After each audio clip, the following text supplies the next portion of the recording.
La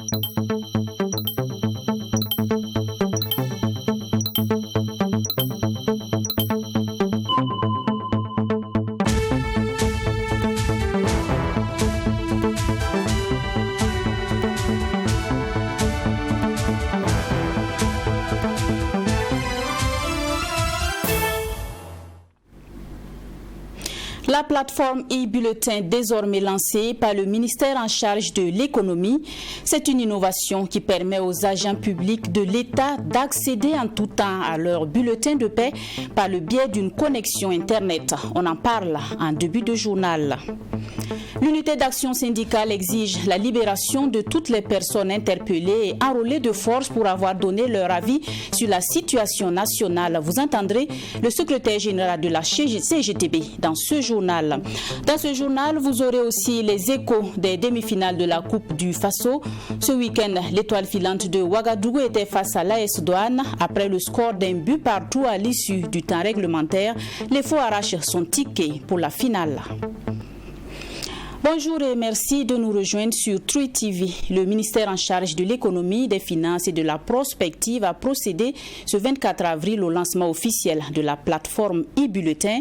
C'est un espace numérique sécurisé qui vise à permettre aux agents publics de l'État d'accéder à leur bulletin de paie en tout temps et en tout lieu. Ce format numérique est conçu et développé par des informaticiens du département du ministère en charge de l'économie. Pour en savoir plus, suivons ce reportage signé Fatimata Nikema. La dématérialisation des procédures administratives a le vent en poupe au sein de la fonction publique burkinabé. À compter de ces jours, les agents publics de l'État peuvent accéder à leur bulletin de paie par le biais de la connexion Internet sans pour autant se déplacer. Il suffit d'avoir accès à la plateforme e-bulletin qui vient d'être lancée par le ministre en charge de l'économie. Ainsi lancé, cet espace numérique permet à l'État de rationaliser ses ressources financières. L'agent de l'État, lui, profitera également des avantages qu'offre ce nouvel outil, explique à Dr Aboubakar Nakanabo, ministre de l'économie, des finances et de la prospective. L'application permet de réduire considérablement les charges liées à la production du bulletin physique avec des économies importantes sur les papiers, l'achat et la maintenance des équipements. De par le passé, les charges récurrentes annuelles de la production des bulletins s'élevaient à environ 148 500 000 par an, sans compter l'amortissement des appareils et les transferts des bulletins dans les régions et les provinces du pays.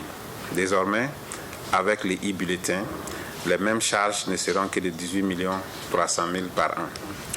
Pour les agents publics, la plateforme est une belle opportunité qui leur évitera désormais les déplacements parfois coûteux, les pertes de temps et tous les désagréments qui peuvent en découler.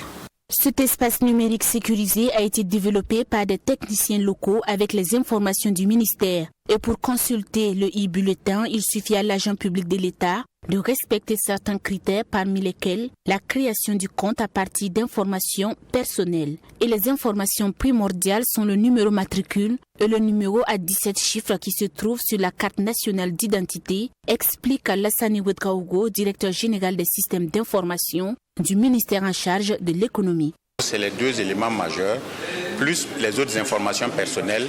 Et une fois que vous renseignez correctement ces champs-là, vous validez, le système va vous envoyer un message sur votre mail actif que vous avez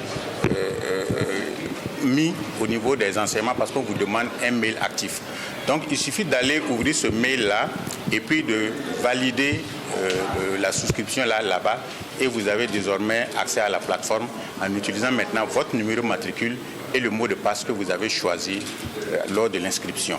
La création du compte validé, l'agent de l'État peut désormais accéder à ses bulletins de salaire, même celui de 1999. Notons que la plateforme e-bulletin offre également un espace réservé aux partenaires, à savoir les banques. De ce fait, une banque n'aura plus besoin d'exiger un bulletin de salaire à un agent lorsque celui-ci sollicite un prêt. L'unité d'action syndicale exige la libération de toutes les personnes interpellées et enrôlées de force pour avoir donné leur avis sur la situation nationale. C'est ce qui ressort de la déclaration de la fêtière des structures syndicales du Burkina Faso, déclaration en date du 19 avril dernier. L'UAS exige aussi des autorités de la transition l'identification et la sanction des auteurs et commanditaires des menaces et discours de haine à l'encontre des citoyens burkinabés. Son secrétaire général général s'exprime dans ce reportage que nous propose Alexis Winkouni Belemnaba. Dans une déclaration en date du 19 avril 2023, l'UAS, l'unité d'action syndicale, dit être inquiète des dérives qu'elle juge graves en cours dans le pays, ce qui se traduit par la division des Burkinabés en patriotes et en apatrides et des menaces de mort contre certains citoyens. L'interpellation et le recrutement de Boucaré Ouédraogo, président du mouvement de l'appel de Kaya, comme volontaire pour la défense de la patrie est une violation des droits humains selon l'UAS. Pour l'unité d'action syndicale, la situation de guerre ne peut ni ne doit justifier une remise en cause des principes de l'état de droit. Aller enrôler de force un citoyen parce qu'il a émis un avis critique sur la manière dont le pays est gouverné. Tous ceux qui ont un esprit critique vis-à-vis de la gouvernance du MPSR2 sont traités d'apatrides, même si le mot n'est pas approprié. Et, disons, traités de tous les noms d'oiseaux. Et ceux qui font l'éloge du pouvoir, c'est les vrais patriotes.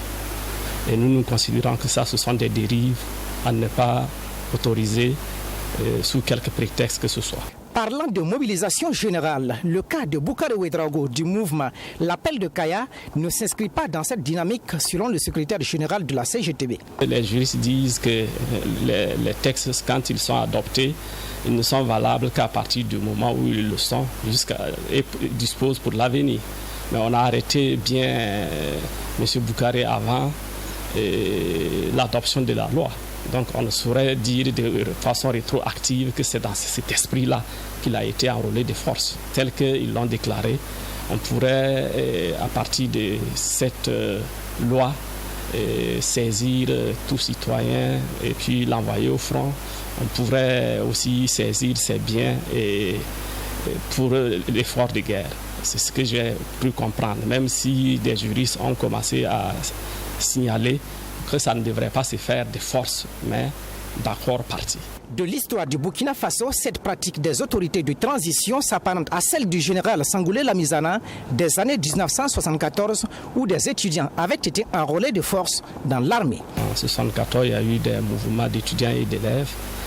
Et des élèves avaient été massivement renvoyés, de même que des étudiants des universités, aussi bien du Burkina que d'universités de la sous-région ouest-africaine, notamment à Dakar et puis au Niger. Alors, ces étudiants qui avaient été renvoyés, des élèves renvoyés, avaient été enrôlés de force dans l'armée. Si, ça, ce sont des dérives dictatoriales. On n'a pas besoin de dessiner pour faire un dessin pour que les gens comprennent cela.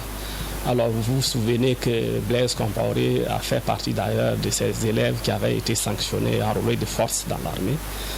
Et beaucoup ont décidé, après la période d'enrôlement forcé, de revenir à la vie civile, mais lui, il a préféré rester dans l'armée. La suite, vous la connaissez. L'unité d'action syndicale marque son soutien aux forces de défense et de sécurité, ainsi qu'aux volontaires pour la défense de la patrie qui se battent au quotidien au péril de leur vie pour la sauvegarde et la reconquête du pays. Elle exige la libération de toutes les personnes interpellées et enrôlées, dit-elle, de force pour avoir donné leur avis sur la marche du pays. Elle invite par ailleurs le gouvernement au respect des libertés d'expression et de presse. La situation nationale est difficile, certes, mais l'UAS appelle à une unité du peuple burkinabé dans toute sa diversité et de se battre pour se libérer de l'hydre terroriste. La rencontre entre le président de la transition et les composantes de la classe politique burkinabé le 18 avril divise toujours.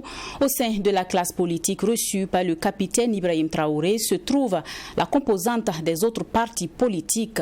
Mais contre toute attente, dans un communiqué publié le 26 avril dernier, Dr Ablassi Ouédraogo, qui se réclame coordonnateur des autres partis politiques, s'insurge de ce que la dite composante n'ait pas été associée à cette rencontre. À son tour, François Zangré, celui-là même qui pourtant a représenté la composante des partis politiques à la rencontre avec le président Traoré en tant que coordonnateur, lui aussi fustige le communiqué de Dr Ablassi Ouédraogo.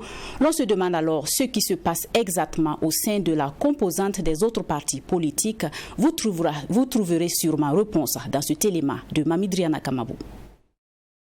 Dans ce communiqué, les partis politiques, membres de la composante, autres partis politiques, affirment qu'ils n'ont pas été associés par les organisateurs à l'audience que le président de la transition a accordée aux représentants des 4 composantes politiques. Cette déclaration a été faite par la coordination de la composante se réclamant autres partis politiques. Dr Ablassé Ouetraogo. Le contenu du communiqué est contredit par la coordination dite officielle de la composante autres partis politiques représentée par François Zagré. Selon lui, l'APP a bel et bien pris part à la rencontre de la classe politique avec le président de la transition. La rencontre avec le président IB, il y a eu une délégation. Et Ablassé Ouedraogo n'a jamais représenté l'entité. Nous, j'ai